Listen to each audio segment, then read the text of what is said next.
as a sociologist, I'm always talking about groups. I'm not interested in individuals. I'm interested in groups. So in that article in the National Review, what happened was I had somebody kind of stand up and said, look, I talked about group experiences, and then I had the person stand up. Can you stand up really fast? So I talked about the group experience of being white and certain experiences to just whiteness. Every white person's different, right? Where are you from? What class are you from? Middle class outside of New York City, right? She has her own experience of the world. She's not living in a trailer in rural Nevada or something, but you're white. And so I'm talking about the experience, just whiteness.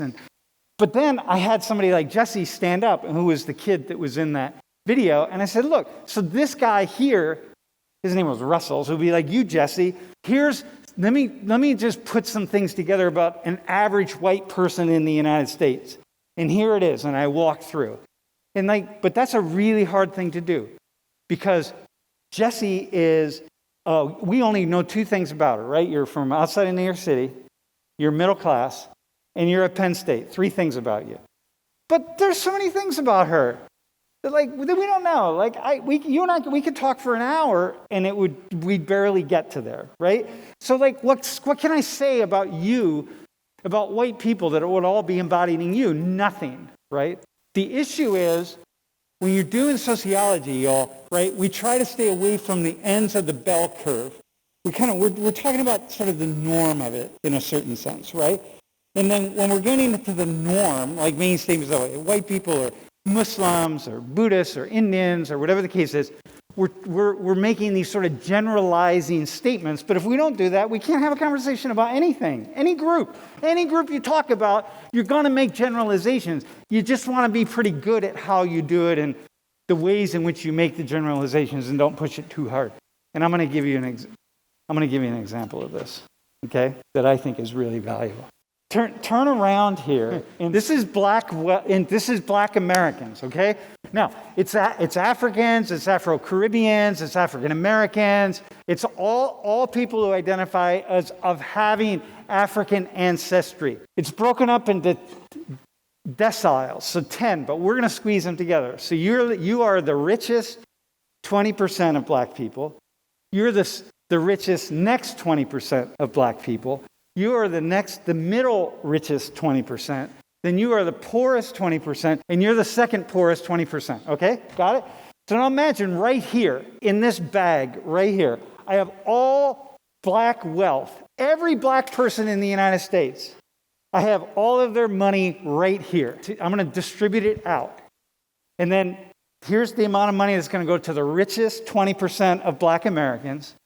The second 20%, you get your share. You get your share. You're in the middle. You're the second poorest, and then the poorest 20%. Okay, you got it?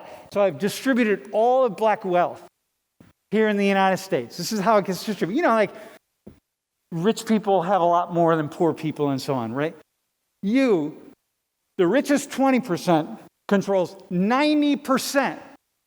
She controls her group. So these are the richest 20% of black people in the U.S. control 90% of all black wealth.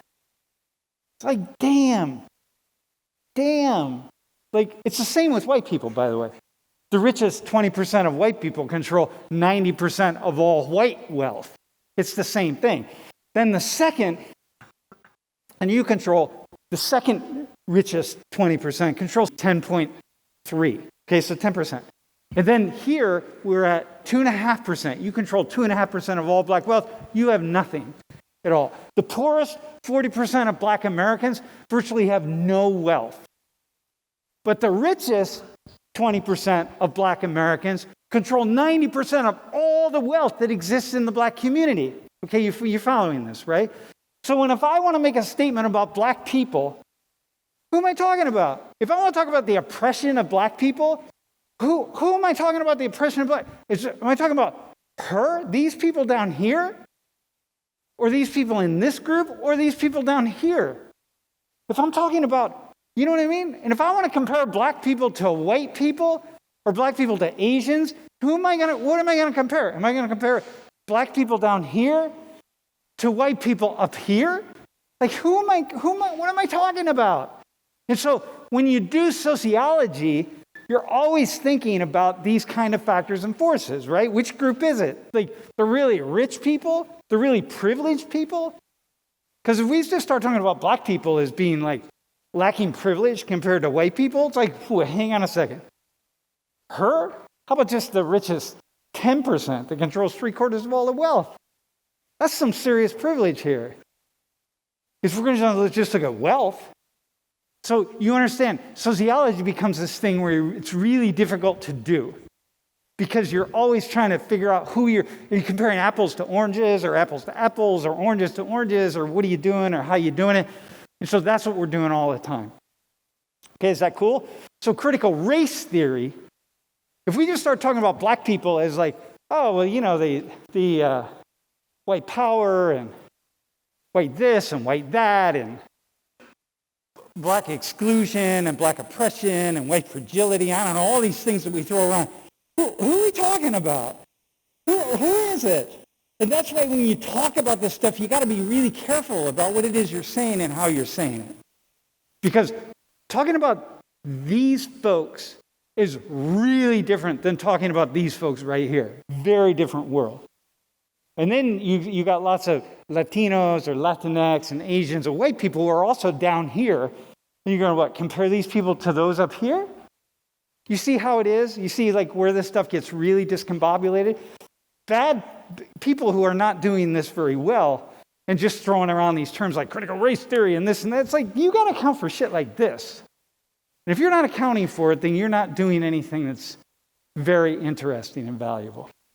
Well, I mean, what you did was very educational and informative. However, I don't believe that what you just did was critical race theory. Dude, yes, I agree with you. It's not critical race theory. That's not where most people would start who are talking about critical race theory. It is sociology of race. It has to be included in all of these conversations that we're doing.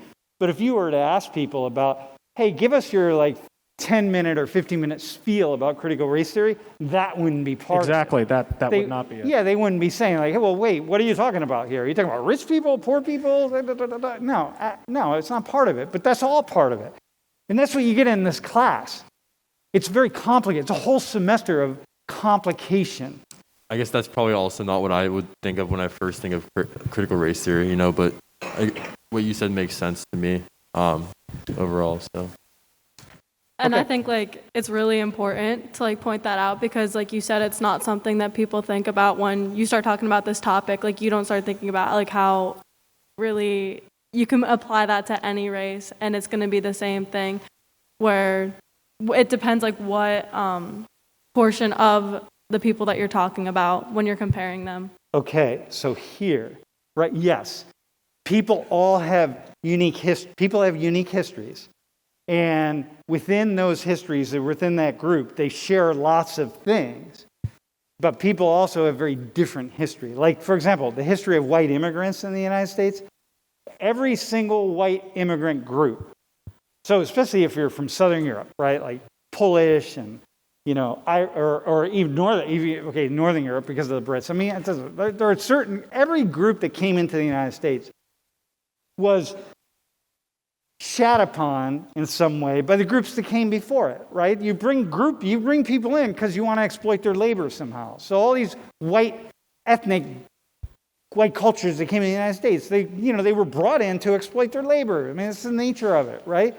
Okay, but then at some time, they all became white. They weren't white. There was the German race, the Polish race, the Italian race, the Irish race, and that's how we talked about it. But then at some point, they all become white. It's like, whoa, hang on, what happened to white people? Where did white people come from? How'd they get white? And now that's a unique, really fascinating history that's different than other black and brown people. So now we have to look at that. So it's all just a really okay. Anyway, go to the next slide. Critical race theory and sociology, right? Race and ancestry continue to be salient, meaning important in the world. People who make arguments about critical race theory, you wouldn't be talking about critical race theory. I wouldn't teach this class if I didn't think that our ancestry and the origins of the biological origins of certain groups, if I didn't think it had some value to talk about, like gender, right? Like I talk about gender because I think that men and women have different experiences of the world. I talk about LGBT issues a lot because I think it's utterly meaningful in people's lives. And so okay, so we talk about it. So that's the critical race piece, all right? Now, what do we do with that, right? Well, one of the things that we talk about a lot is, remember, inequity and inequality, right? That's just the thing that's endlessly talking about, like inequality, inequality, inequality, right? Because that's what really drives people to want to talk about. Now, mind you, Black and brown people don't sit around talking about inequality all day long. Really. I've been in conversations with rooms full of Black and brown people where it barely comes up because people are talking about other things. It's like, come on, man. It's not the only thing. But, it is what gets driven. It's what gets put out into the world a lot. And oftentimes in a class like this, that's the thing that will lead the conversation. But when you get going in the conversation, it's not just about that. But nonetheless, that's a big part of this critical race theory. So then, we want to say okay, how do we know? We know there's a certain amount of inequality, right? That we know. There's more than a lot of people think there is. There's less than other people think there is. Okay, we know. I can make that statement. How can I go wrong with that? You know what I mean? Basically, I've said nothing. But whatever, but it's all good. We could just ask people. And then these are the responses we got. This Robert Wood Johnson Foundation. We could say well, hang on, tell us. How much discrimination do you experience? But that's pretty meaningless, right? For obvious reasons. What's that really say? What are we talking about? Right? You would argue that's pretty meaningless. They were surveyed people? Yeah, you're just going to survey people, ask them, have you experienced discrimination? You just randomly ask people, of certain groups, and you say, have you been discriminated against? And you say yes or no. Yeah, and it's like, well, what do you mean discriminated against? What are we really talking about? How is that? There's no additional context to that poll aside from... No, there's no context to it. So therefore, we have to say, but that doesn't mean we throw it out.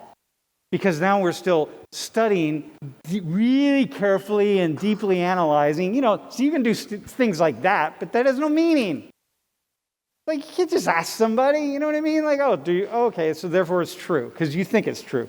I guess my question would be is that, because critical race theory, the way that the definition is, as far as the majority of people understand it, is not what we're going over right now. The critical race theory, as a definition, is basically setting up a totem pole of victimhood, and that's not what we're doing here. Yeah, so there is let me see, here's part of the problem for people like me. There is no definition of critical race theory. There really isn't. There are certain groups of people, whether it's the media here or a writer there or whatever, that decides they're going to define it.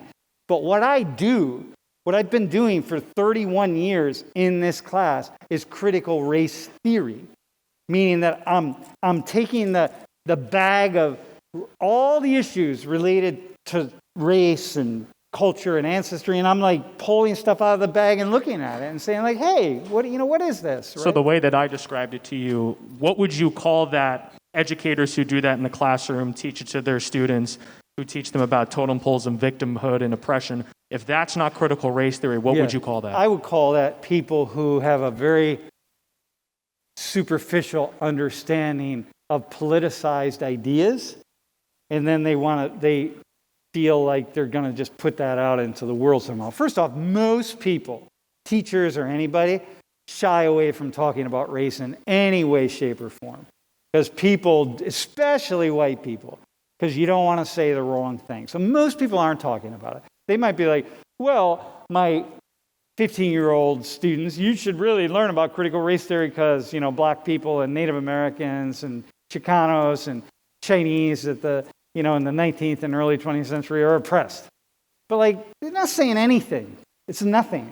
It's like a Jello wrestling match or something, right? That from the outside it looks really fascinating, but nobody's really doing it. Who does Jello wrestling? You know what I mean? But we all know about it and we think about it and we have opinions about it, but no one ever really does it. So not many people are actually doing that. And it's very few people who are really doing it in a very thoughtful way. But most people are not. Most people shy away from it because they're afraid, dude. I would say that. But I would say it's shallow, politicized, unreflective understanding of race issues. Would you call it racism? I think a lot of it is. I was accused of being racist, of hating white people, right? Like this was the thing all summer. It's like, dude, I got 500 emails of people that are just like, fuck you, you hate white people, every name in the book. I got called a douchebag in 8 different ways, right? But I mean, you can spell it lots of different ways, but whatever, right? Like, what are you doing? Like, there's a perception that some people do that. I don't do that. But some people, especially like people who want to be cool, they want to be hip, right? So they want to be like, especially white people who want to be hip. Yeah. But I would say most people in my position are more thoughtful about it. I would say that.